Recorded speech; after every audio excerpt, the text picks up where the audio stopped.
안녕하세요. 네, 안녕하세요. 네. 대전이 낳은 가수, 네, 육남매의 아빠, 그리고 뭐 저희 부모님은 관저동 원악마을 사시고요. 관저동 원악마을 오셔가지고 기다리시면 안 돼요. 대전 뭐 도마동, 문창동, 유천동, 산성동, 옥계동, 뭐 둔산동, 탐방동, 뭐 안 살아본 곳이 없는 대전에서 나왔고, 대전에서 자랐고, 대전에서 노래 연습했고, 지금 현재는 가수로 열심히 서울에서 가수보다는 오히려 다둥이 아빠로 열심히 활동 중인 육남매 아빠 박재입니다. 반갑습니다. 네.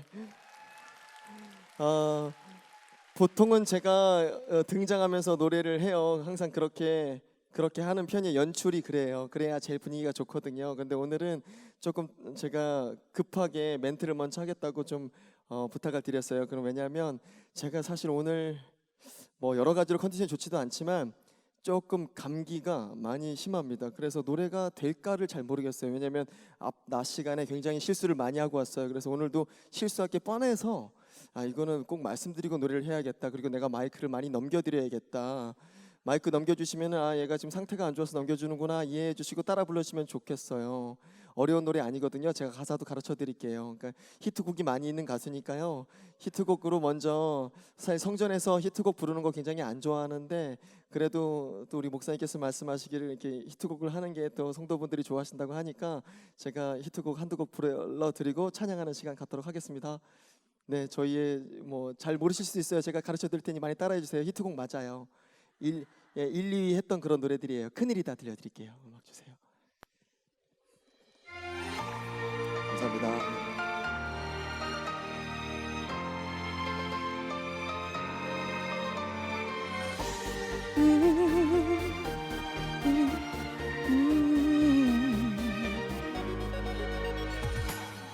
내 맘 들킬까봐 뻔히 보일까봐서 애써 관심도 없는 척해 그저 장난처럼 괜히 던지는 말 난 너 여자로 안 보여 한참을 멍하니 너의 옆모습 바라보다 눈이 마주칠 때면 딴청 부리는 날 할까 정말 큰일이다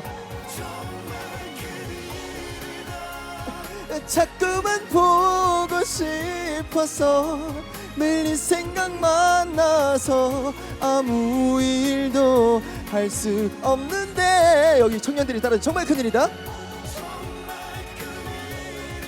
고마워 이러다 죽을 것 같은데 너무 가슴이 아픈데 난 어쩌라고 넌 어쩌자고 이토록 사랑하게 해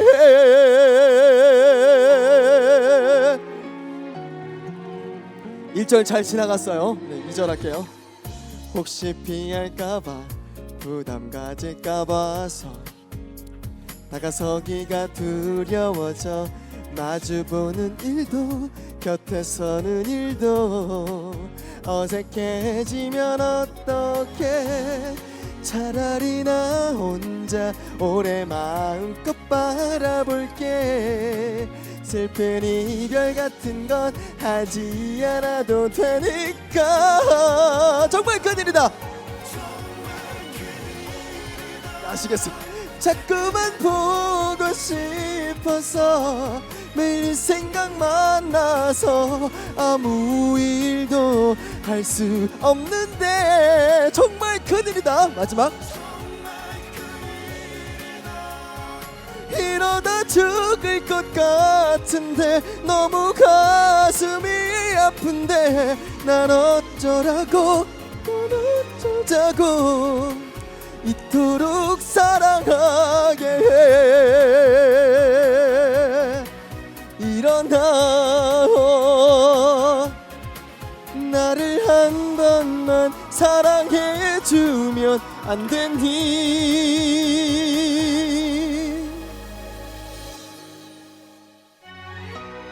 아직 안 끝났습니다. 아직 안 끝났습니다. 좀만 기다려주세요.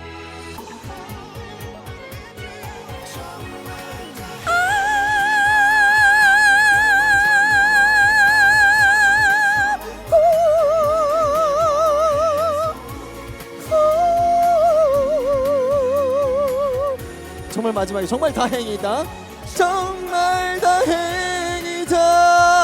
아프지 않아도 되니까 더는 울릴 일 없으니까 그래 그렇게 부르기만 해. 나만 혼자 아프면 돼.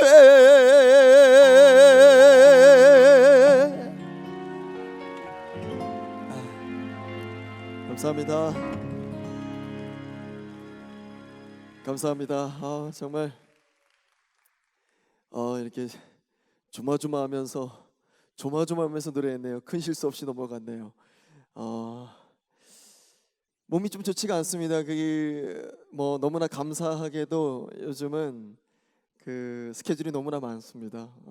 또 게다가 저는 기획사도 없는 상황이어서 혼자 운전하고 혼자 스케줄 받고 혼자 방송하고 혼자 메이크업하고 혼자 의상 사러 가고 옷 조리러 가고 세탁하러 가고 그렇게 활동을 하기 때문에 조금 요즘 힘든 시기를 맞이하는 것 같습니다. 그래서 고민하고 있습니다. 회사를 들어갈지 여러 가지 고민하고 있는데 아무래도 전국에서 그 많은 시청과 도청에서 이 다둥이 아빠를 가만히 두질 않습니다. 이게 시청이나 도청들은 자기들이 해야 되는 행사들이 있고 하면은 적절한 인물을 찾는데 제가 거기에 걸려들었나 봐요. 그래서 너무나 많이 초청을 해주셔서 요즘에 제가 한 2, 3년간 지난 한 2, 3년간 내가 도대체 가수인지 강연자인지 도대체 선생님인지 뭔지 지금 헷갈리는 인생을 살고 있습니다.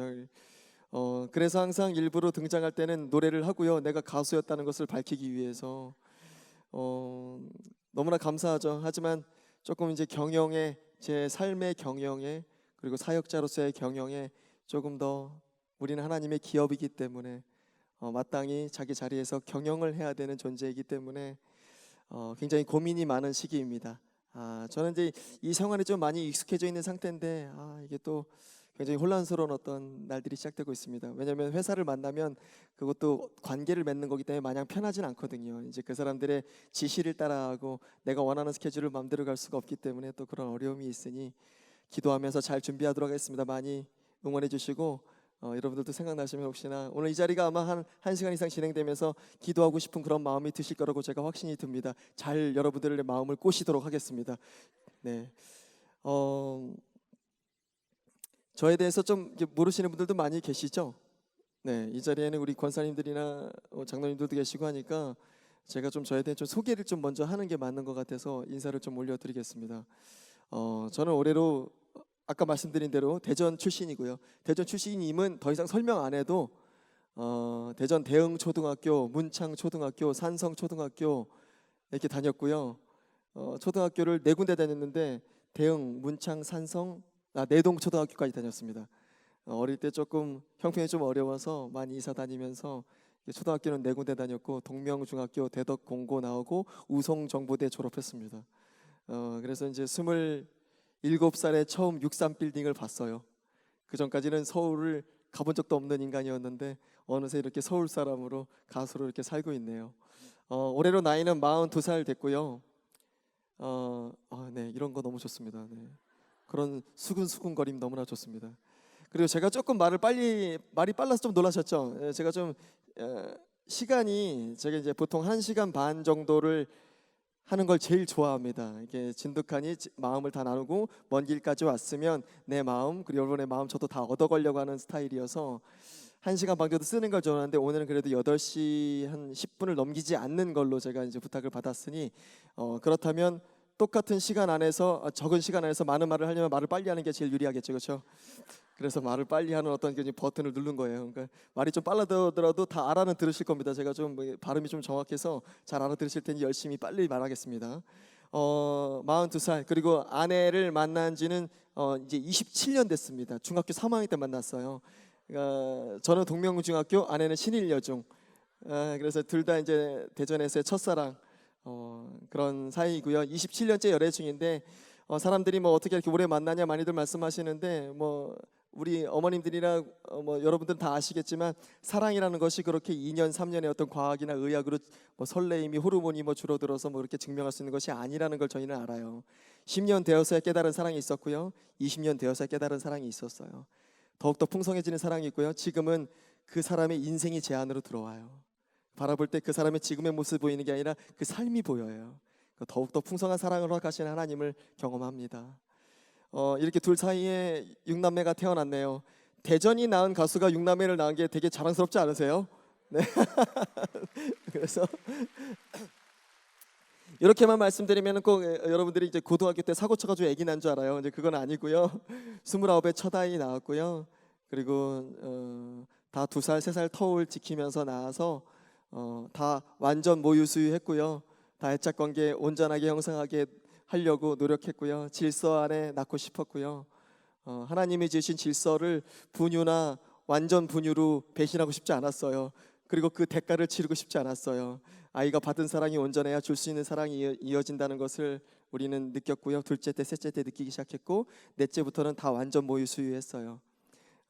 그래서 그 아이가 그 질서 안에 2살, 3살 터울 안에 태어나서 별 문제 없이 서로 다툼 없이 네가 언니고 네가 동생이고 서로 등치만 봐도 아니까 연년생의 대가를 치르고 싶지 않아서 그래서 3남 3녀 태어났네요. 아들 아들 아들 딸 딸 딸 태어났습니다. 어떻게 이렇게 성별이 아들 아들 아들 딸 딸 딸 이렇게 태어났나는 모르겠어요. 하나님이 쓰시고자 하는 어떤 이유가 있으신 것 같아요. 근데 저희가 살아보니 꼭 이 그림만 멋있는 게 아니라 하나님이 지으신 그 질서는 아들 딸 아들 딸 딸 아들 아들이어도 멋있고요. 딸 딸 딸 딸 딸 딸 아들이어도 멋있고요. 그 각 나름의 엄청난 우리가 기대하지 못하는 상상하지 못하는 엄청난 질서가 있고 엄청난 축복이 있는데도 불구하고 우리가 그것을 보지도 않고 들여다보지도 않고 이제 누리지 않겠노라 하고는 시대로 가고 있는 거라고 저는 생각을 해요. 3남 3녀여서 대단한 게 아닙니다. 네, 2남 2녀도 대단하고요. 3남 1녀도 대단합니다. 1남 1녀는 셋째를 낳아야 된다고 생각합니다. 그래서 저는 항상 친구들한테 축복하기를 아들 낳고 아들 낳으면 정말 축복합니다. 왜냐하면 아들 낳고 또 아들 낳았으니 셋째를 낳고 싶은 마음이라도 갖고 살겠구나. 그 낳고 싶은 마음이라도 갖고 사는 게 저는 축복이라고 생각합니다. 내가 아들 낳고 딸 낳아서 더 이상 낳지 않겠어라고 나는 좋게라고 먹는 그 족함이 저는 죄라고 생각합니다. 그래서 얼마 전에 제 친구가 딸 낳고 또 딸 낳았는데 엄청 축하해 줬습니다. 야, 네가 어쨌든 넷째를 갖고 싶은 마음이라도 갖고 살겠구나. 그 마음 가지고 좀 버텨봐. 그러면 낳게 될 거야. 그게 축복이야. 하나님이 도우시는 거야. 저 역시 어떤 그런 과정 속에서 이렇게 아이들을 낳게 되었고요. 다 계획했냐고 물으시는데 어떤 그런 계획이 아닙니다. 하나님께서 그렇게 끌어오신 저희 가정에 어떤 음성들이 있었고요. 아이들의 이름을 좀 소개를 해드리겠습니다. 비찬이, 강찬이, 의찬이, 향솔, 담이 그렇습니다. 비찬, 강찬, 의찬, 향솔, 담이 이름을 소개해드리는 이유는 이름에 조금 이유가 있어서 말씀드리려고요. 오직 너희 부부의 능력 되시는 하나님의 빛으로 너의 삶을 강건하고 의롭게 하며 하나님의 향기와 소리를 내어 담대히 나가라 해서 이렇게 이름을 지었습니다. 단 하루라도 이 이름 앞에 우리 부부가 부끄럽지 않고 싶어서 이렇게 이름을 지었습니다. 이 이름으로 날마다 우리 삶을 점검하고 우리를 묶어나가는 싸움을 하고 있습니다. 우리가 잠깐만 한눈 팔아도 잠깐만 십자가를 보지 않아도 잠깐만 5분만 예수 그리스도를 잊어도 우리 안에는 죄성이 일어난다는 것을 우리는 압니다. 우리 부부의 어떤 그런 한계를 인정하고 날마다 이 이름 앞에 서기를 작정했습니다. 그렇네요. 네, 어디서는 아직까지 교수이기도 하고요. 뭐 배우고 있는 학생이기도 하고요. 대한민국 기획사 없는 가수이기도 하고요. 요 근래 그 요즘에 아이들이 많이 보는 그 가요 차트 있잖아요. 저희 그룹이 그 차트에 진입을 했습니다.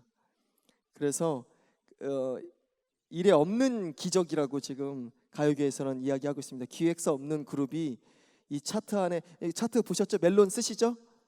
벅스 쓰는 거 아니죠? 멜론 써야 돼요. 멜론에서의 그 차트가 들어가면 그만큼 벽돌 차트라고 해서 들어가기가 어려운 차트라고 하는데 하나님께서 들어가게 해주신 거 아닌가. 그래서 지금 굉장히 엉뚱하게도 저희 그룹이 그 차트 안에 떡하니 자리 잡고 있습니다. 너무 놀랍습니다. 그래서 이제는 그 차트 안에 들어가니까 사람들이 요즘 노래 안 하고 뭐해 뭐 이런 얘기를 안 하셔서 너무 감사해요. 차트를 보시면 이제 노래를 열심히 하고 있는 가수라는 걸 더욱더 믿기실 거예요. 혹시 돌아가시는 길에 이 멜론에서 이게 차트도 한번 눌러봐 주시면 저한테 한 분당 한 2원 들어옵니다. 네. 예. 후원금이라고 생각하고 감사히 쓰겠습니다. 노래 한번 들어봐 주시기 바랍니다. 열심히 활동 중인 대한민국 그룹 VUS의 멤버이자 육남매 아빠의 육남매 아빠로서 그 삶을 열심히 감당하려고 노력하며 살아가고 있는 대한민국 가수이자 사역자 박지헌 집사입니다. 반갑습니다. 소개가 좀 되었나요? 네. 조금 그냥 짧게 어린 시절 좀 이야기를 원래 한동안 안 했는데 어린 시절 이야기를 여긴 대전이니까 제 어린 시절 이야기를 조금 하는 게 재밌을 것 같아서 어린 시절 이야기를 좀 하겠습니다. 저는 원래 어릴 때부터 노래를 잘하지는 않았습니다. 물론 뭐 지금도 별론가요? 네. 아니죠. 네. 지금 감기 걸려서 그래요. 네. 어릴 때부터 노래를 잘하지는 않았습니다. 그런데 친구들이 노래를 잘한다 이렇게 이제 부추겨 주니까 갑자기 노래방이라는 게 생겨서 노래방이 원래 세상에 없었잖아요. 노래방이 없었어요 원래 세상에. 갑자기 중학교 3학년 때 생겼어요. 그래서 내가 노래를 좀 하는 거라는 걸 알았어요. 그래서 노래를 불렀더니 친구들이 좋아해 주더라고요. 그래서 노래를 열심히 연습을 했죠. 노래가 늘기 시작했어요. 그러더니 학교나 뭐 운동장이나 이런 모든 페스티벌에서 제가 노래를 부르기 시작했어요. 근데 그때 문제를 발견했어요. 노래를 하면 배가 아픈 거예요. 그러니까 이게 무대 공포증을 넘어서서 장이 뒤틀리는, 그러니까 사람들 앞에 설 수 없는 체질. 그래서 저는 그 장이 뒤틀리는 40분 동안 장이 뒤틀려요. 이 자리에도 혹시 그런 분 계시나요? 좀 떨리면 장이 뒤틀리는? 그러니까 아마 한 1000명 중에 1명 정도 꼴로 있습니다. 제가 이제 그 장이 뒤틀리는 그 증상 때문에 늘 노래하는 게 힘들었습니다. 31살 보고 싶은 날에 활동할 때도 배가 아팠어요. 저는 사실은. 그래서 member들이 항상 노래하고 나면 지현 형은 뒤풀이 장소에 못 온다고, 그리고 항상 인사하러 못 온다고 차에 가서 누워 있으라고, 자기들이 다 대신 핑계 대주고 저는 항상 차에 가서 누워 있고, 그렇게 31살까지 그렇게 아프면서 활동했습니다. 단 한 무대도 안 아픈 적이 없습니다. 그러니까 그게 너무 저에게는 트라우마가 되고 너무 고통스러운 삶이 되니까 다시는 노래하지 않겠다라고 그렇게 작정을 했습니다. 고등학교 1학년 때. 그렇게 해서 수련회 가서 제가 이제 이렇게 기도를 써냈죠. 하나님, 저에게 자유롭게 노래할 수 있는 삶을 주시면 제가 하나님께 찬양하는 삶을 올려드리겠습니다. 이렇게 써서 냈어요. 그리고 근데 우리는 그 기도를 까마득히 잃어버리죠. 왜냐하면 하나님의 그 일하심은 이렇게 너무나 큰 역사하심과 너무나 큰 시간을 사용해서 일을 하시기 때문에 그 사이에 너무 가까이 붙어 있는 우리가 하나님의 일하심을 느낄 수가 없거든요. 그 다음 날 바로 그냥 뭐 그 기도는 뭐 당연히 땅에 저는 버려지고 그냥 다시는 노래하지 않을 거야. 하나님이 도우시겠어. 다시는 노래하지 않을 거야. 그렇게 작정을 하고 고등학교 생활을 했는데, 제가 중학교 때 노래를 좀 하던 친구라는 게 소문이 났는지 고등학교에서 갑자기 저 때문에 밴드부가 창설이 됩니다. 그래서 밴드부 보컬로 3년 내내 락을 부르게 됩니다. 마음에도 없는 락을 락커가 됩니다. 락커는 왜 했는지 모르겠어요. 그냥 학교에 밴드부가 생겨서 락을 하게 됐고 샤우팅을 배우고 막 이런 거 있잖아요. 오늘 몽니가 샤우팅 많이 보여줬죠? 네, 뭐 이런 거, 오 이런 거 저도 사실은 할 줄은 알아요. 근데 이제 락커 출신이니까 네.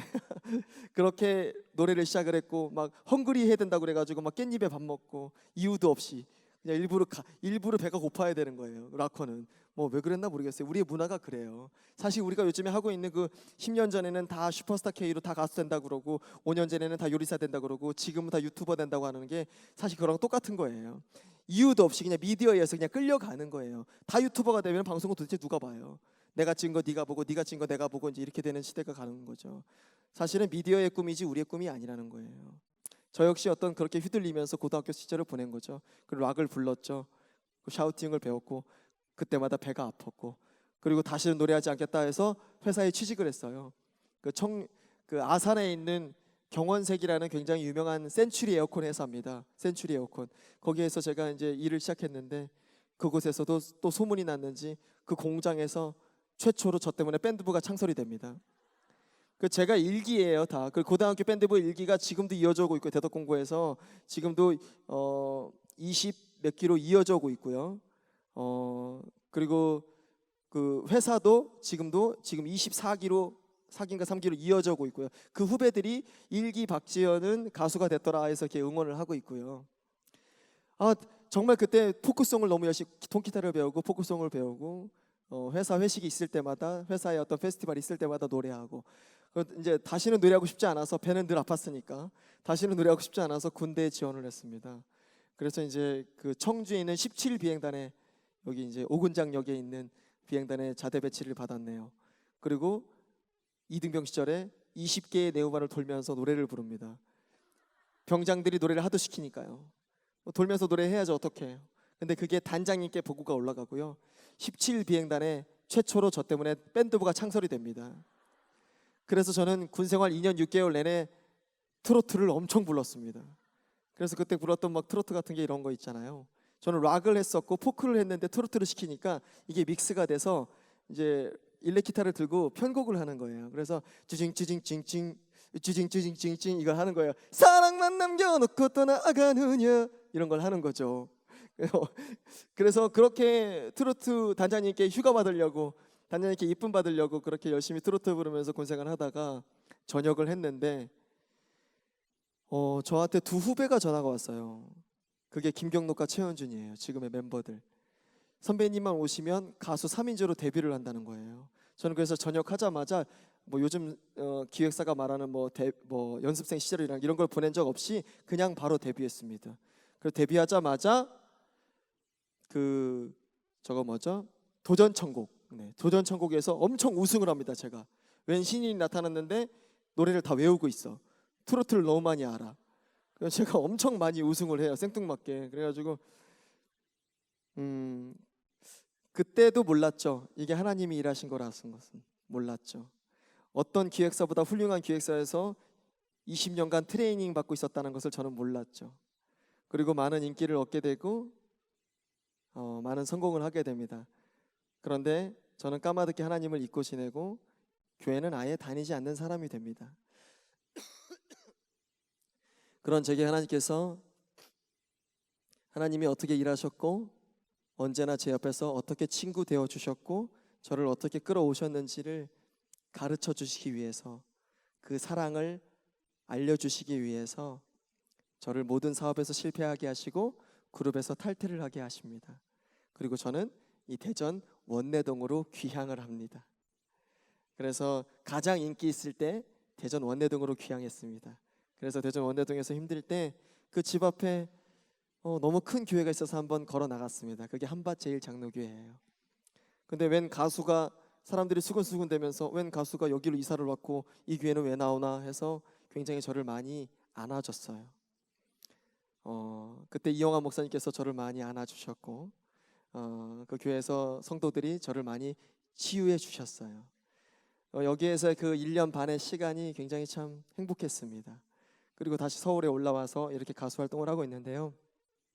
그 대전에 내려왔을 때가 31살입니다. 가장 인기 있을 때 보고 싶은 날에는 활동을 마치고 바로 대전에 내려와서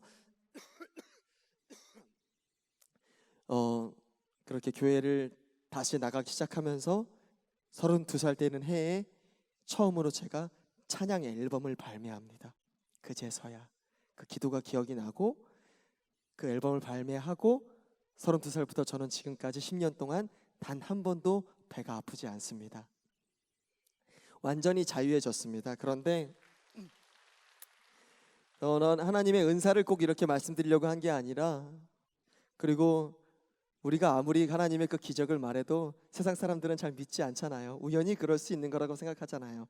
근데 하나님은 늘 그렇게 우리에게 은밀하게 역사하십니다. 아마 여러분 삶 속에도 지난 20년간, 지난 50년간 사람들에게 아무리 말해도 믿지 않는 그런 하나님의 은밀함이 있으실 겁니다. 저에게도 그런 하나님의 은밀함이 있습니다. 그리고 그 은밀함이 너무 좋습니다. 그 은밀함 덕분에 이렇게 육남매에 나와서 이렇게 큰 복을 누리고 있습니다. 앞으로도 그 은밀함으로 이 아이들이 잘 자랄 거라는 걸 저는 압니다. 늘 그 곁에서 제가 더 강해지도록, 제가 더 잘 일어나도록, 그리고 제가 더 하나님을 더 온전히 바라볼 수 있도록 옆에서 도우시는 그 하나님을 그 해에 발매했던 그 찬양을 먼저 한 곡 올려드리겠습니다. 그 아무도라는 찬양 올려드리겠습니다. 음악 주세요.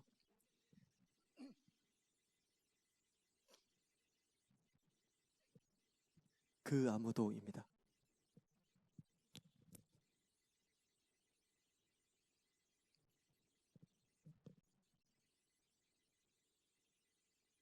아, 그런가요? 아, 그런가요? 그럼 그때 함께 발매했었던 온 마음 다해라는 찬양 올려드리겠습니다.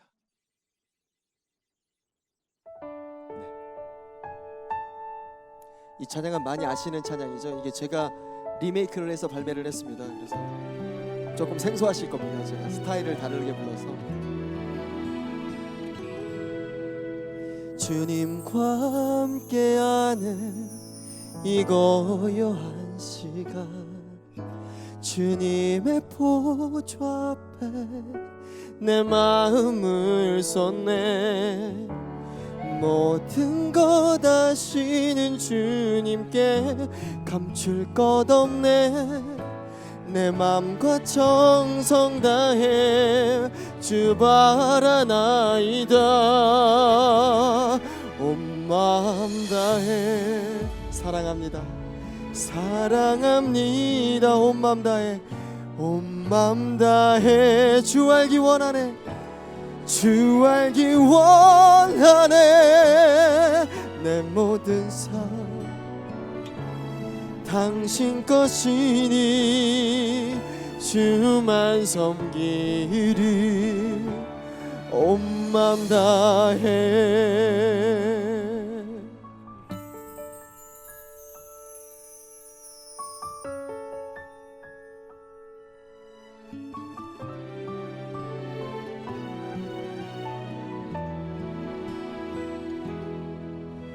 나 염려하지 않아도 우리 쓸 것 아시니.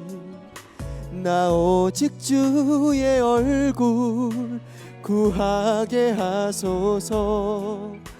다 이해할 수 없을 때라도 감사하며 날마다 순종하며 주 따르오리다.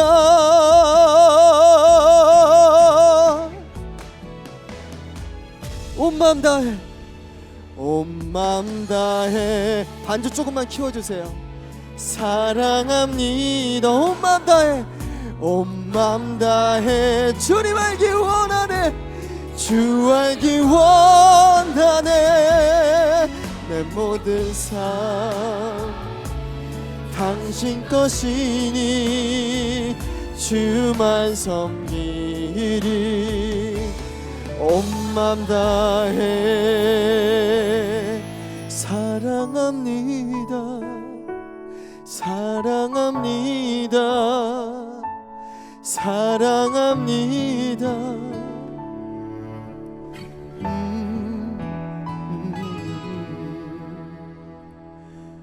온 마음 다해. 온 마음 다해. 사랑합니다. 온 마음 다해. 주 알기 원하네.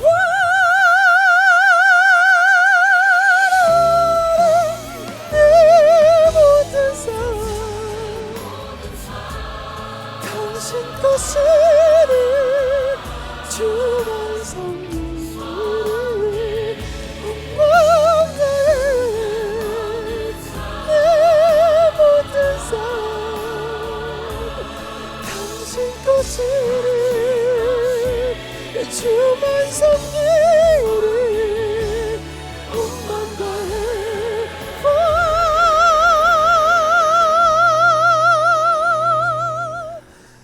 주만 섬기리. 온 마음 다해. 할렐루야.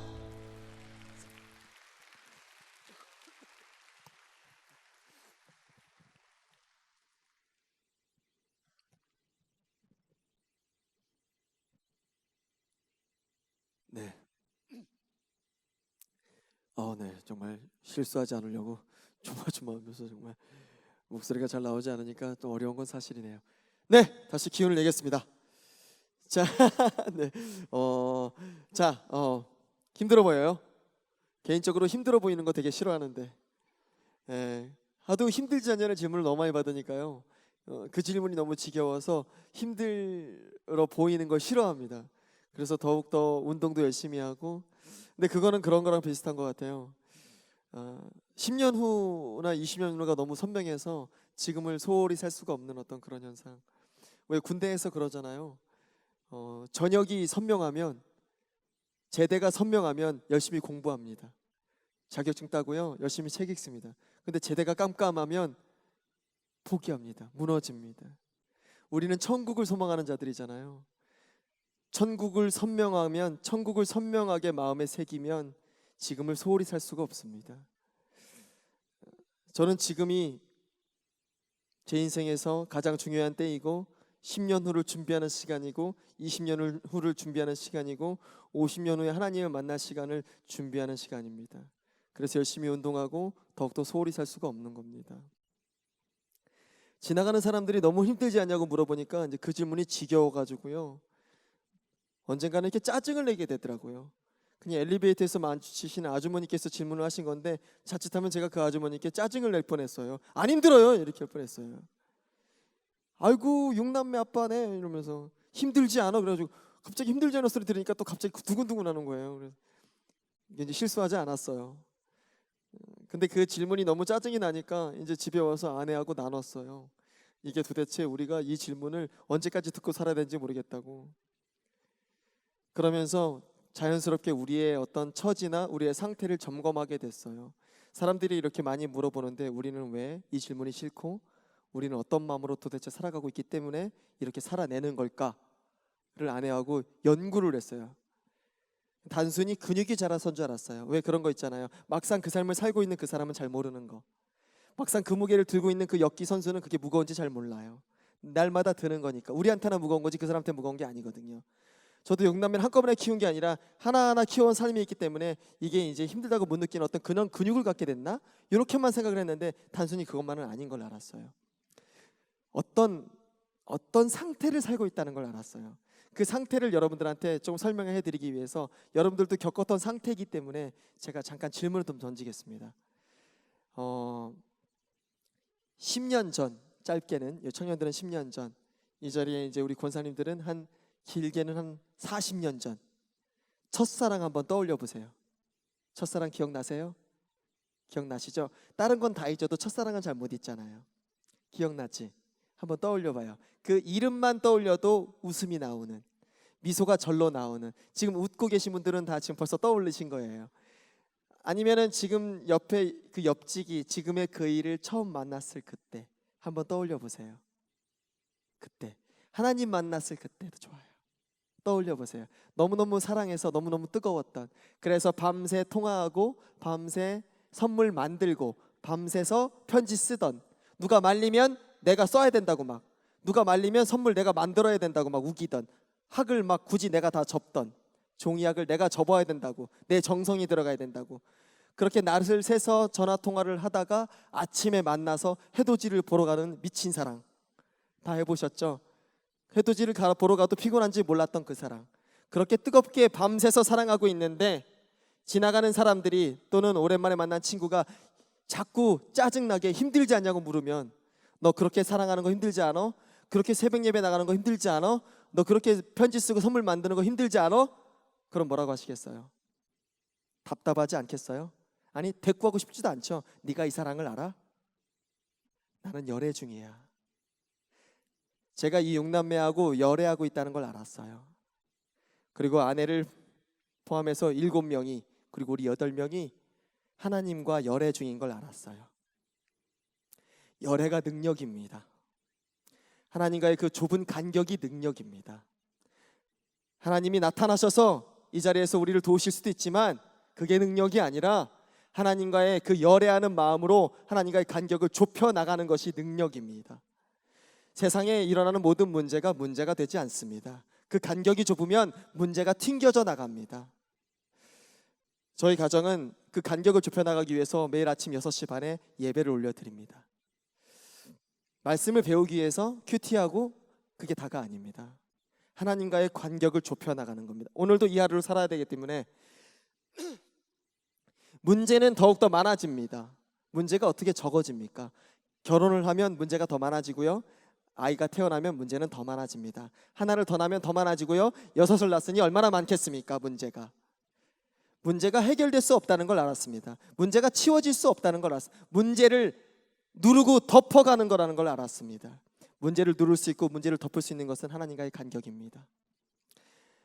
아마 우리 청년들은 앞으로도 문제가 많을 겁니다. 앞으로 많은 문제들이 닥칠 겁니다. 그 문제들을 닥쳤을 때 내가 하나님과의 간격이 멀어지면 그 문제가 내 삶을 헤집어 놓습니다. 그리고 우리는 바로 하나님을 놓아버립니다. 그게 바로 멀어진 틀어진 부부지간하고 똑같습니다. 틀어진 부부지간에 서로 관계가 틀어지면 문제의 크고 작음이 중요한 게 아닙니다. 그냥 양말 벗는 것만 봐도 짜증나요. 그냥 밥 먹는 것만 봐도 짜증나요. 잘못한 것도 없는데. 그러다가 갑자기 맞는 말을 하면 더 짜증납니다. 그거는 부자지간도 마찬가지죠. 아빠가 나하고 관계가 없는 걸 내가 아는데 어느 날 내가 사춘기가 왔다고 나한테 갑자기 카톡하면 그 카톡을 씹는 거예요, 아들이. 내가 사고 쳤는데 갑자기 나타나서 몽둥이를 들면 그 아들이 그 손목을 잡는 거예요. 관계가 틀어지면 아주 작은 문제가 우리 사이를 막 헤집어 놓습니다. 우리는 하나님의 기업이라고 그러죠. 제가 아까도 말씀드렸죠. 그래서 우리는 경영을 해야 된다고. 내 육과 내 영을 내가 경영하는 겁니다. 그 경영이 틀어지면 내 영과 내 육의 관계가 틀어지면, 그리고 내 영과 육이 하나님과의 관계가 틀어지면 내 삶이 지옥이 됩니다. 가정도 그 관계가 틀어지면 지옥이고요. 학교도 친구하고 관계 틀어지면 지옥이고요. 형제하고 관계 틀어지면 그 가정이 지옥이고요. 교회에서 교우들과 집사님들끼리 관계 틀어지면 거기가 지옥입니다. 하나님과의 관계 틀어지면 내 삶이 지옥입니다. 우리 가정이 그걸 깨달았습니다.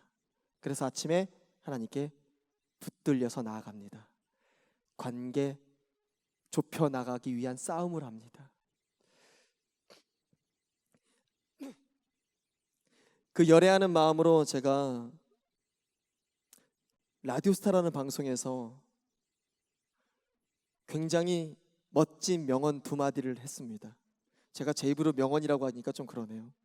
근데 이 2말은 어떤 인터넷에도 안 나오는 말이기 때문에 제가 만들어낸 말 맞습니다. 근데 말이라는 것은 이 목사님들도 그렇고 많은 사역자들이 마찬가지지만 말을 잘하는 게 아니라 실제로 그 삶을 살고 있기 때문에 말할 수 있는 겁니다. 그거는 자동차 정비를 20년 한 사람이 앞에 나와서 자동차에 대해서 1시간쯤 말하는 건 어려운 게 아닌 거랑 똑같습니다. 실제로 그 삶을 사는 게 제일 중요합니다. 근데 제가 너무 뜨겁게 그렇게 아침에 예배드리면서 절절하게 그 삶을 하나님과 열애하면서 살고 있는데 라디오스타라는 방송에서 초청을 받았는데 거기서 제가 하나님이 자꾸 튀어나오려고 하는 겁니다. 그 라디오스타에서 하나님을 튀어나오면 안 되잖아요. 그러니까 이게 어떤 작동을 해요. 근데 그 방송이 굉장히 치열합니다. 대본도 없고요. 전쟁터 같아요. 그러니까 막 뭐가 튀어나가요. 어떤 초능력이 막 나오는 것처럼 막 하나님이 막 일하시는 거죠. 내 능력이 아닌 뭐가 막 튀어나오는 그 2마디가 정말 멋진 명언이 튀어나온 겁니다. 실제로 제가 그 삶을 살고 있고 하나님의 도우심으로 튀어나간 겁니다. 그게 바로 첫 번째 명언이 라디오스타 다들 그때 보시긴 보셨나요? 대전에 라디오스타 안 나와요? 아니죠? 네. 라디오스타 나왔었습니다. 올해 2월 달에 나왔는데 거기서 제가 굉장히 고군분투하면서 2마디 던진 거니까 그거 작가하고 PD가 명언이라고 생각하고 편집 안 하고 내보낸 거니까요. 꼭 한번 검색해서라도 한번 IPTV로 다시 보기를 한번 보시면 좋을 것 같습니다. 첫 번째 명언이 부모의 사랑이 아이의 스펙이라고 말을 했습니다. 놀랍지 않으세요? 네. 이거 어디 안 나와 있습니다. 어떤 책도 없고요. 어떤 인터넷에도 안 나와 있습니다. 제가 늘 그 생각을 하고 살았던 나머지 그렇게 정리가 돼서 나갔어요, 입에서요. 왜냐? 나한테 자꾸 몰아붙이니까. 뭐 홈스쿨링 왜 하냐? 뭐 이렇게 계속 뭐 왜 아침에 왜 이렇게 일찍 일어나냐? 막 예배한단 말을 못 하니까요. 근데 사실 제가 하고 싶었던 말은 하나님의 사랑이 우리 아이들에게 스펙이라고 저는 생각하고 가르치는 겁니다. 아이들이 엄마 아빠의 삶을 7살 때부터 기억을 한답니다. 그리고 14세가 되면 사춘기가 와요. 그럼 그때부터는 살을 부대끼며 사는 시간이 아니에요. 과연 내가 이 7, 8년 살을 부대끼는 시간 동안 내가 무엇을 가르칠 수 있을까 고민했습니다. 가장 위대한 스펙은 하나님의 스펙이라는 것을 발견했습니다. 그 아이가 우리가 사랑을 했을 때 세상이 아름답다고 느껴진 것처럼 이 아이가 하나님의 그 사랑 덕분에 15세에 세상이 아름답다고 느껴진다면 그게 저는 성공이라는 확신이 들었습니다. 우리가 경험했잖아요. 우리가 하나님의 그 사랑을 알고 세상이 아름답다는 걸 경험했잖아요. 하나님의 그 사랑이 내 감각을 찢어놓는 걸 경험했잖아요. 내가 확장되는 걸 경험했잖아요. 하나님은 우리를 확장시키시고자 작정한 겁니다. 내가 지은 이 생명이라는 이 땅이라는 작품을 보아라. 우리의 감각이 없어져서 우리가 미각이 사라져서 맛없다고 느낀다면 이게 작품의 문제예요? 우리의 문제이죠. 기가 막힌 작품을 갖다 줬는데도 세계적인 미술 작품을 갖다 줬는데 내 취향이 아니라고 말한다면 그게 어떻게 취향의 문제입니까? 수준의 문제이죠. 하나님의 작품이 생명을 말하는데, 가정을 말하는데 산포하고 욜로하고 칠포한다는 것은 취향의 문제가 아닙니다. 절대적으로 이 시대가 수준을 바닥을 치고 있는, 편함에 의해서 나약해지다 못하 바닥을 치고 있는 겁니다. 편함이 나약함으로 이어지고 있는 겁니다. 기가 막힌 모차르트, 베토벤, 슈베르트 들려줘봐야 내 취향 아니라고 그래요. 그게 어떻게 취향의 문제입니까? 저한테 눈물이 왜 이렇게 많냐고들 말씀하십니다. 6남매를 낳던 날은, 여섯째를 낳던 날은 방송에서 나왔는데 4시간 반을 제가 울었습니다. 멈추지 않고. 태어나서 그렇게 멈추지 않고 울어본 건 처음이었습니다. 기뻐서 4시간 반 울어본 적 있으세요? 별로 없으실 겁니다. 기뻐서 4시간 반을 우니까 PD가 짜증을 내더라고요. 쓸 화면이 없다고. 계속 똑같은 장면만 나오니까 자기가 뭘 찍고 있는지 모르겠대요. 그러면 저한테 와서 형님 조금 뭐 멘트라도 좀 해주세요. 뭔지 이렇게 말씀하셨는데 그게 방송에 나갔는데 한 5분 동안 제가 우는 것만 나옵니다. 그랬더니 뭐 또 난리가 났죠. 어떻게 저렇게 감수성이 뭐 어쩌고. 그러던 사람들은 난리가 났는데 친구들은 짜증을 내요. 친구들이, 대전에 있는 불알 친구들이 전화가 와요. 야 인마 적당히 해. 너 때문에 불편해 죽겠어. 이러면서. 그러면서 친구가 기가 막힌 말을 해요. 이쯤에서는 좀 담담할 때 되지 않았냐? 그러더라고요.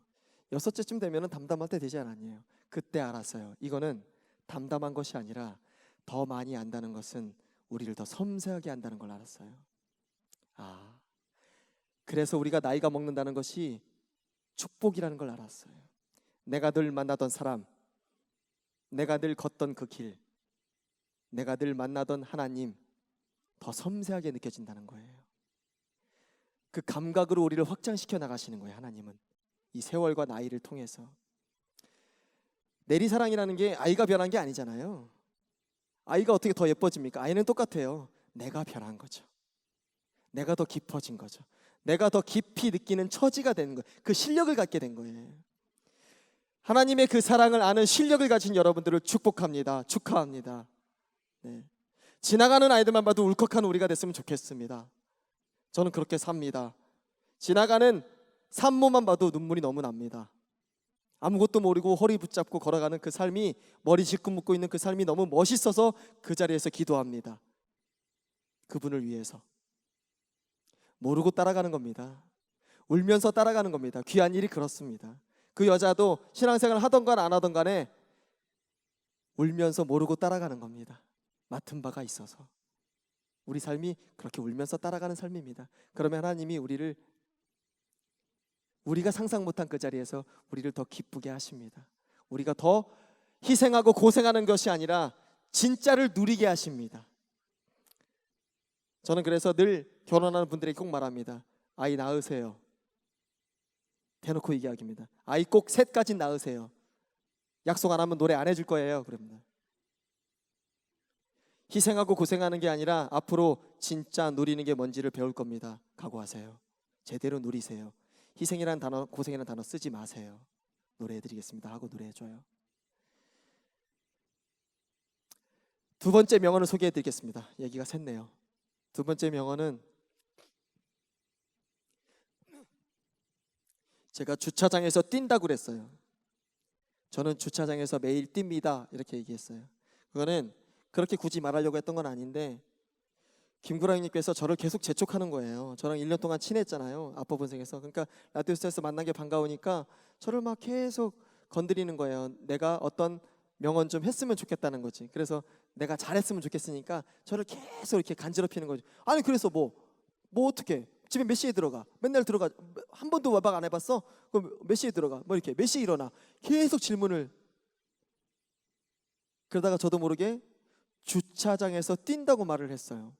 근데 그 타이밍이 다들 주차장에서는 뭐 다들 뭐 남자들 뭐 집에 어떻게 하면 좀 늦게 들어갈까, 동네 친구들한테 전화해서 뭐 당구게임 치고 뭐 이러는 게 남자들 심리 아니야? 뭐 이런 얘기를 하고 있을 때 저는 맨날 뛰어 들어가는데요.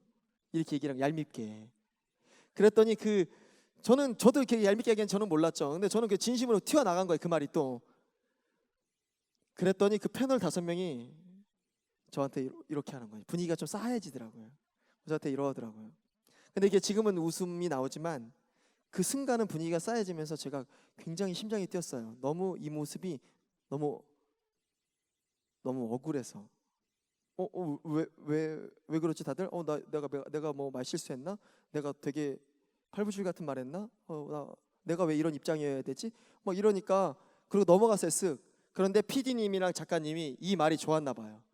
그래서 그 뒤에다가 이건 방송에 못 나가잖아요. 그거를 지우고 와 이렇게 하는 거 있잖아요. 저는 주차장에서 매일 뜁니다 했더니 5명이 와 이러는 거예요. 그런 모습을 붙였더라고요. 그 뒤에다가. 그렇게 만들었더라고요. 그래서 방송은 그렇게 잘 나갔는데 그날 이제 잠을 못 자겠더라고요. 그리고 차 안에서 이렇게 집에 돌아오는 길에 이렇게 생각을 했어요. 내가 오늘 멘트를 잘했나? 뭐 부모의 사랑은 하나님의 사랑은 아이들에게 최고의 스펙이지. 이걸 알게 하는 게 제일 중요한 거야. 이거를 내가 부모의 사랑이라고 잘 바꿔서 야 진짜 지혜로웠어 하면서 혼자 막 감탄하면서 이렇게 왔어요. 그런데 이게 너무 걸리는 거예요. 마음에. 내가 왜? 그러면 내가 뭐 거짓말을 했나? 아닌데 나 진짜인데. 그러고 나서 보니까 내가 진짜로 주차장에서 매일 뛰더라는 거를 돌아가는 길에 저도 알았어요. 확인을 했어요. 내가 진짜 매일 뛰고 있었네. 가만 보자. 내가 진짜 매일 뛰고 있으면 그 사람들 다 잘 먹고 잘 사는 연예인들인데 나한테 이랬는데 감히 내가 주차장에서 매일 뛰는 인간이면 잘 먹고 잘 살고 뭐 힘들고 안 힘들고 떠나서 주차장에서 매일 뛰는 삶이 제일 나은 거 아니야? 그런 생각이 들었어요.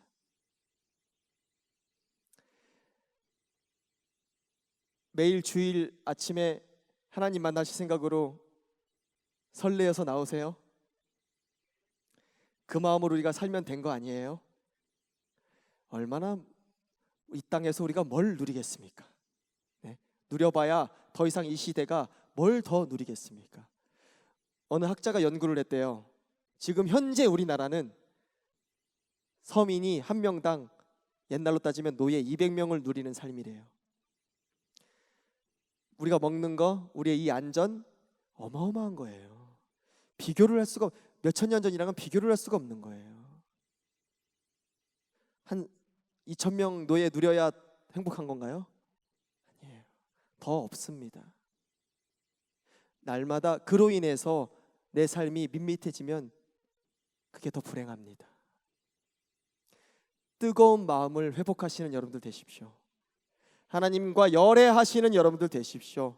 그 가정에서 내가 마땅히 사랑해야 할 남편, 마땅히 사랑해야 할 아내, 마땅히 사랑해야 할 아이들, 마땅히 사랑해야 할 부모 끌어안고 하나님과 열애하세요. 그 재미로 사세요. 절대 세상 이렇게 마음껏 사랑만 해도 되는 세상은 단 한 번도 없었습니다. 처음 왔어요. 우리나라가 지금 현재 전 세계에서 2위 공항을 가졌대요.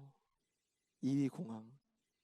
싱가포르이 1위고 우리나라가 2위래요. 그리고 국민 숫자 대비 해외여행객 수는 1위래요. 어느새 20년 전만 해도 초등학교 때 우리 반에서 해외여행 갔다 온 친구는 없었어요. 근데 지금은 안 가면 이상한 나라가 됐어요.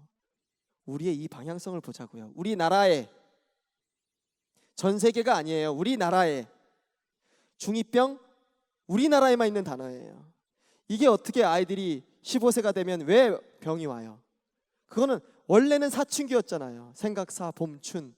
봄은 보다에서 온 단어예요. 보고 생각하고 따뜻하대요. 원래는 그렇게 멋있는 시기이고 전 세계의 아이들이 그렇게 멋있게 자라나고 있는데 우리 아이들만 중2병이래요. 이것은 우리나라가 관계가 틀어졌음을 반증하는 단어인 거예요. 우리나라의 이 시대의 문제의 단어인 거지 우리 아이들이 원래 그런 게 아니에요. 7, 8년 기억이 단데 돈이 너무 많으면 좋은 선생님, 좋은 학원, 좋은 유학까지. 그게 정말 누리는 건가요? 점검이 필요한 시대가 오고 있어요. 우리나라. 여행 다니느라고 애기 안 낳는가 봐요. 최고의 여행률, 최저 출산율, 이게 앞뒤가 맞나요? 힘들어서 안 낳는데요. 이게 우리는 여행 다닐 돈이 없어서 아이는 낳자, 이러면 앞뒤라도 맞아요. 그렇죠? 네. 중형차 보급률 세계에서 1위고요. 국민 숫자 대비 벤치 소비량도 1위고요. 세계에서 유일하게 산후조리원이 있는 나라고요. 우리나라에 이 갑자기 못 사는 나라에서 로또 맞아가지고 어떻게 써야 되는지 몰라 하는 우리의 이 처지를 보자고요. 세계에서 치안율은 5위 안에서 계속 왔다 갔다 합니다. 안전하기로. 기가 막힌 나라를 하나님께서 허락하셨어요. 그런데 우리가 나약해지고 있어요. 3포 7포 욜로한데요. 이 땅의 젊은 친구들을 위해서 함께 기도하는 여러분들 되주시길 바랍니다. 제가 한 친구 소개해드리고 이야기를 좀 마무리할게요. 시간이 너무 짧은 게 아쉽네요. 네. 개그맨 오지연 씨 소개해드릴게요. 오지연 씨는 왜 소개를 하냐면 그 친구가 하고 있는 그 뜨거운 사랑이 뭔지를 설명해드리고 싶어서요. 그 친구가 사실은 형편이 좀 어려워요. 오지연, 저 박지연, 우리 둘이 친하거든요. 서로 집에 놀러 가요. 집에 놀러 가는 이유는 우리는 이제 육아나 이제 이런 어떤 삶을 치열하게 살기 때문에 사실 여행 다닐 시간이 많이 없잖아요. 근데 여행을 가야 우리 삶이 깨달아진다고 그러잖아요. 벗어나야 깨달아지는 거거든요. 우리가 대전에 30년을 살았어도 서울에 한 달만 살아보면 31살에 그제서야 대전의 문제점을 깨달아요. 사는 동안은 잘 몰라요. 어떻게 이 시대를 우리가 깨닫겠어요? 한국에 50년을 살았어도 캐나다에 한 달만 살아보면 51살에 깨달아진다고요. 그만큼 사는 동안은 몰라요. 그래서 우리가 성경 안으로 들어가는 싸움을 해야 되는 거예요. 변치 않는 그 하나님의 진리 안으로 들어가야 이 시대를 볼 수가 있어요. 성경 안으로 여행 떠나시는 여러분 되시기 바랍니다. 성경은 여행이에요. 하나님의 마음으로 떠나는 여행입니다. 그 마음으로 여행을 떠나면 우리가 이 시대를 바라볼 수 있게 됩니다. 날마다 주야로 묵상하라고 하신 것은, 우리 마음판에 새기라고 하신 것은 우리가 본 것처럼, 그 사랑을 보고 느낀 것처럼 하나님께서 도우시는 겁니다. 그냥 아는 것과 본 것과 우리가 경험한 건 다르잖아요. 교통사고를 기사로 본 것과 사고를 해서 목격한 것과 내가 경험한 건 다른 거예요. 하나님의 그 사랑도 똑같습니다. 예수님의 그 피 흘리심을 우리가 본 것처럼 사랑하는 게 맞습니다. 본 것처럼 사랑하려면 말씀을 주야로 묵상하고 마음판에 새기는 작업이 필요합니다. 그 안으로 여행을 떠나야 우리 삶이 보입니다. 그래서 친구네 집에 놀러 갑니다. 잘 살고 있는, 신앙생활 잘하는 집에 놀러 가면 내 삶이 깎입니다. 여행처럼 세부 여행보다는 훨씬 좋습니다. 친구 집에 놀러 가세요. 집사님 집에 놀러 가시고. 그래서 우리가 셀 모임하고 샘토 모임을 해야 되는 이유가 서로의 가정을 통해서 내 삶을 도전받는 겁니다. 제가 그 오지연 친구가 굉장히 기가 막히게 잘 사는 친구입니다. 특히 아내가 훌륭합니다. 그 친구네 집에 놀러 갔는데 그 친구가 형편이 어려워서 11년 된 차를 타요. 산타페를. 근데 그 차를 14명인 개척교회를 다니는데 그 목사님이 외부 사역이 많아져서 그 목사님께 그 차를 줬답니다. 그리고 자기는 자전거를 탄답니다. 우선 거기서 너무 감동을 받았는데 더 놀라운 것은 그 친구가 세 딸이 있는데 두 딸을 보내고 싶은 대안학교가 있어서, 기독교 대안학교가 있어서 거기에 원서를 내고 기도를 하고 있었답니다. 근데 너무 비싸서 못 보내고 있었대요. 자기네 집은 과천이고 그 학교는 강동구에 있답니다. 키로수로 약 27km, 거의 30km 가까이 되는 거리입니다.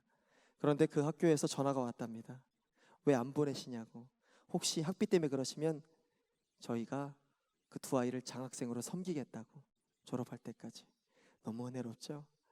물론 근데 이 자리에서 내가 목사님께 차를 드렸더니 이렇게 기브앤테이크로 받아들이시면 안 돼요. 그걸 말씀드리려고 하는 게 아니에요.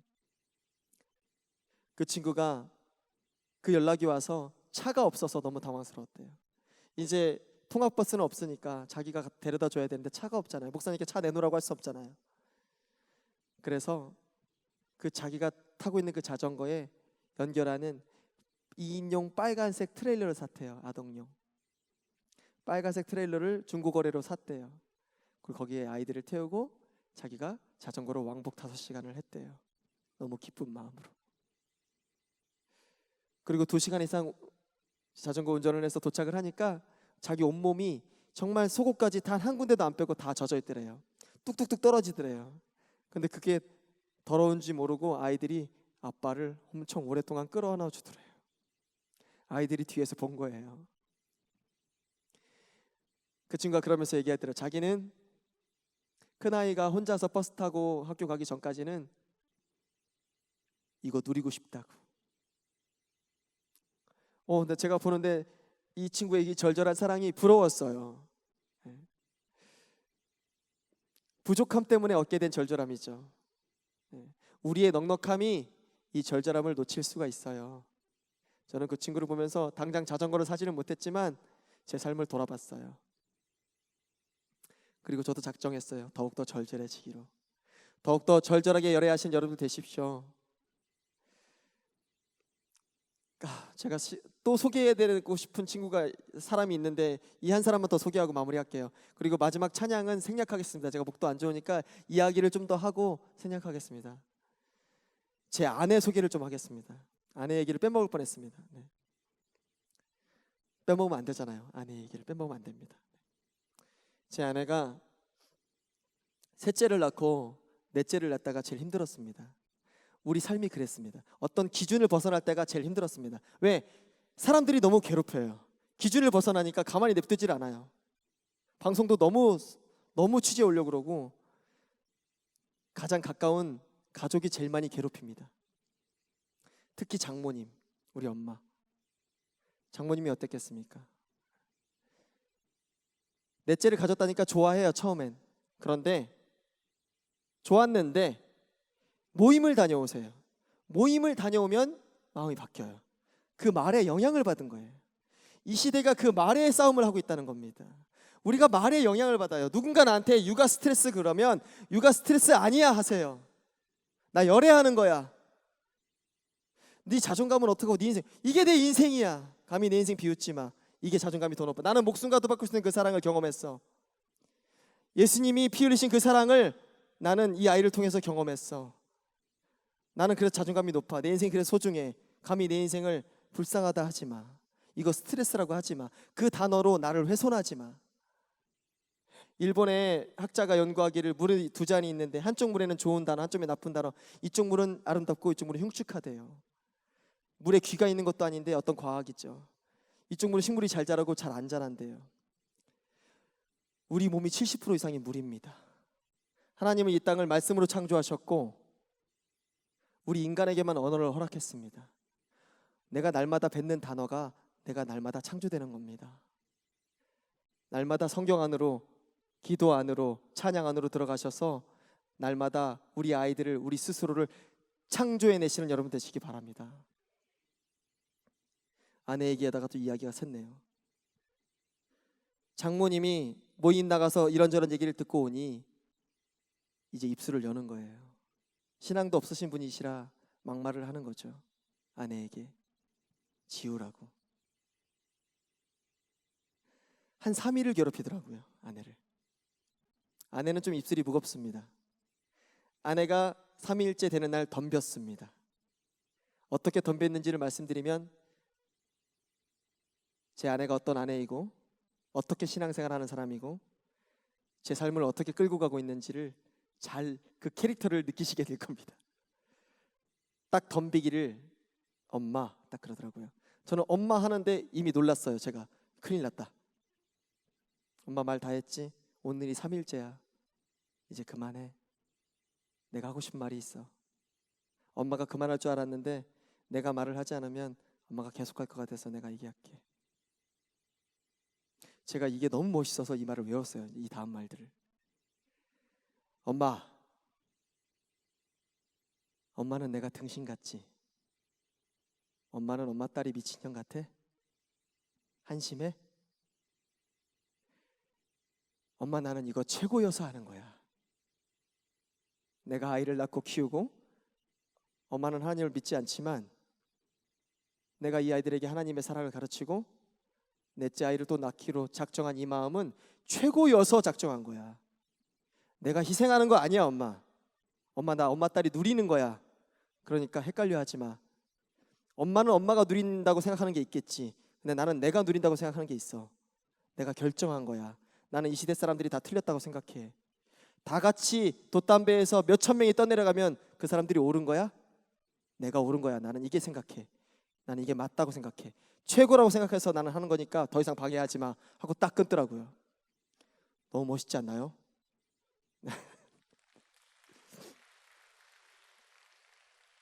제가 여러분들에게 여쭤보겠습니다.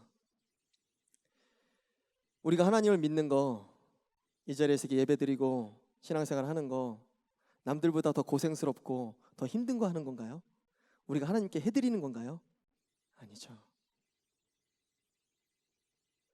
예수님의 그 12제자가 그 아무것도 없는 예수님을 도운 건가요? 아닙니다. 그들이 누린 겁니다. 감히 그들이, 자격 없는 그들이 누린 겁니다. 감히 자격 없는 우리가 최고의 예수님을, 최고의 하나님을 누리고 있는 겁니다. 감히 아무것도 아닌 내가 이 아이들이 태어나서 이 아이들의 사랑을 누리는 겁니다. 길거리에서 담배를 어른들이 피다가도 어린아이 하나 지나가면 고개를 돌립니다. 생명이 가진 파워입니다. 하나님이 지어놓은 질서입니다. 막 욕을 하면서 대화를 하다가도 애기 하나 지나가면 욕을 멈춥니다. 그 생명이 가진 파워고, 그 생명이 없으면 우리는 질서 있을 이유가 없습니다. 다음 세대가 있기 때문에 질서 있는 거고, 그게 바로 작은 예수들입니다. 하나님이 만들어 놓으신 질서입니다. 그 아이들을 품어주시고 그 아이들을 잘 키워내 주시길 바라고요. 그 아이들과 뜨겁게 열애하시면서 하나님의 그 사랑을 새겨져 나가시는, 그래서 훗날 사랑은 새기는 파워가 있답니다. 첫사랑이 너무나 선명하게 새겨져 있듯이 훗날 하나님의 그 사랑을 내 마음에 너무 많이 새겨서, 하나님, 저는 하나님의 그 사랑이 희생하고 고생한 게 아니라 다 기억나요. 다 기억납니다 라고 희생하고 고생하는 그 질서 안으로 초대되시는 여러분들 되시기 바랍니다. 행복하세요. 축하합니다. 감사합니다.